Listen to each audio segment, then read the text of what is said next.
अल्लाहु अकबर, या अल्लाह, तौबा तौबा। कैसे ख़तरनाक तूफ़ान आने वाला है, सामने आपको नज़र सामने आ रहा है। बहुत ख़तरनाक तूफ़ान। और इस वीडियो को पूरी देखना है। बिल्कुल ये दिन को रात में तब्दील कर देगा। 5 सेकंड के अंदर अंदर आप देख सकते हैं कि सामने से कितनी धुंध आ रही है, कैसी बादल आ रहे हैं, लोग कैसे डर रहे हैं। बिल्कुल ख़तरनाक तूफ़ान आ रहा है, क़यामत का मंज़र है, आप देख सकते हो। और वीडियो पूरी देखनी है, आखिर में बिल्कुल ये रात में तब्दील कर देगा पूरा मंज़र।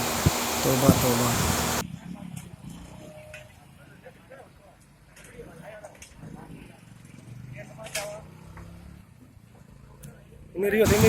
ये जो है ना, मैं ऑनलाइन वीडियो कर रहा हूँ, मुझे खुद भी इतना डर लग रहा है इस मंज़र को देख के।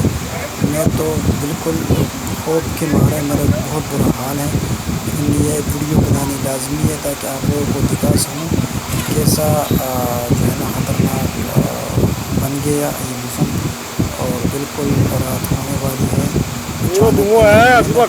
के अंदर अंदर कैसे हो गया, अब बिल्कुल हर चीज़ गायब हो जाएगी।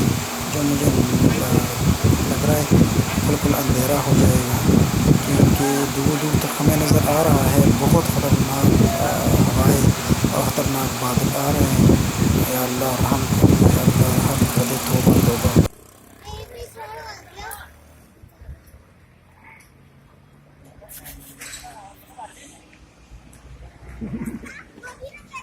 अब देख 5 मिनट हो गया, 5 मिनट। चल चल चल चल चल चल चल चल चल चल चल